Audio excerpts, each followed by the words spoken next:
বিসমিল্লাহির রহমানির রহিম। আসসালামু আলাইকুম। আজ এসেছি আপনাদের সাথে সবচেয়ে গুরুত্বপূর্ণ বিষয় নিয়ে।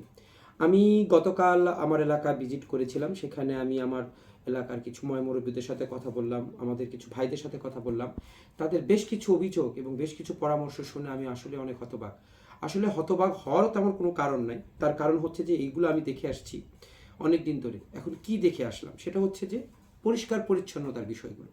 আপনি খেয়াল করে থাকবেন, আমি যেহেতু বংশালের ছেলে এবং আমার জন্মসূত্রে আমি নাজিরা বাজারের ছেলে। নাজিরা বাজার চৌরাস্তায় যারা ভ্রমণ করেছেন, আমি জানি যারা খুবই ভোজন রসিক, তারা নাজিরা বাজার হচ্ছে তাদের জন্য প্রথম চয়েস। আপনি নাজিরা বাজার চৌরাস্তা বঙ্গবাজার থেকে যখন যাবেন তখন দেখবেন যে খাবারের এক প্রাচুর্য, এক সাম্রাজ্য নিয়ে হাজির আছে সারি সারিতে দুই রাস্তায়। তার সাথে আরও অনেক কিছুই হাজির থাকে। সবচেয়ে বড় যে জিনিসটা হাজির থাকে, দুর্গন্ধ এবং ময়লার ভাগাড়। আমাদের পুরান ঢাকার জন্য সবচেয়ে লজ্জার আর সবচেয়ে গৃহীত একটা বিষয় হচ্ছে এই ময়লা আবর্জনা রাস্তায় পড়ে থাকা। সিটি কর্পোরেশনের কোনো দায়িত্ব নাই। এলাকার মানুষ এতটা অস্থিরতার মধ্যে পড়ে গিয়েছে, বারংবার এই অভিযোগ, বিভিন্ন মানববন্ধন, বিভিন্ন রকমের প্রতিবাদ করার পরও এই ময়লার ভাগাড়গুলো সরে আসছে না। এর থেকে আসলে পরিত্রাণ করার উপায়ও তারা যতবারই খুঁজে নেয় ততবারই বিভিন্নভাবে সরকারি বা কিংবা আমলাতান্ত্রিক জটিলতার কারণে সেখান থেকে বেরোয় আসতে পারে না।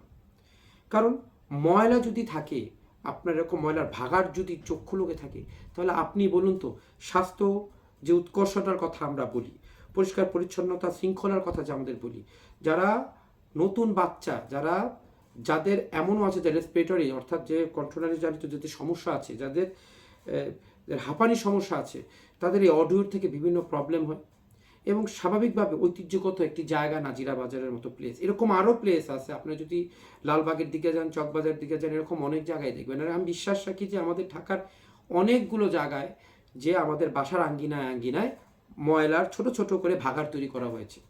কেন আমরা কি একটু গুছিয়ে রাখতে পারি না?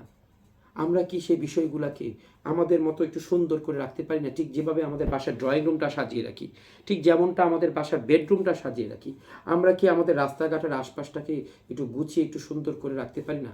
অ্যাটলিস্ট নিজে রাখতে না পারলেও এই সকল কাজ যাদেরকে করে তাদেরকে ধরিয়ে দিতে পারি না? আমার মনে হয় সময় এসেছে এই বিষয়ে প্রতিবাদ করার। সময় এসেছে এই কাজ থেকে যারা কাজ করছে তাদের বিরুদ্ধে প্রতিবাদ করে এই সকল কাজের পক্ষে, যারা এই ময়লা আবর্জনার ভাগাড় ব্যাপারে প্রতিবাদ করছে, তাদের পাশে দাঁড়ানো। আমি আপনাদের পাশে আছি। আমি এই বিপরীত প্রতিবাদ করছি এবং ইনশাআল্লাহ আমি এই বিষয় নিয়ে আমাদের কর্মসূচি থাকবে। খুব শিগগিরই কর্মসূচি আসছে।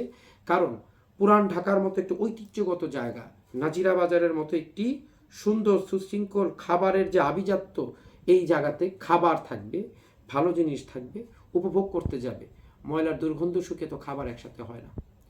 তো আপনাদের কাছে আমার আকুল আবেদন থাকবে, এই ব্যাপারে আপনারা শক্ত হাতে আপনারা প্রতিজ্ঞাবদ্ধ হন।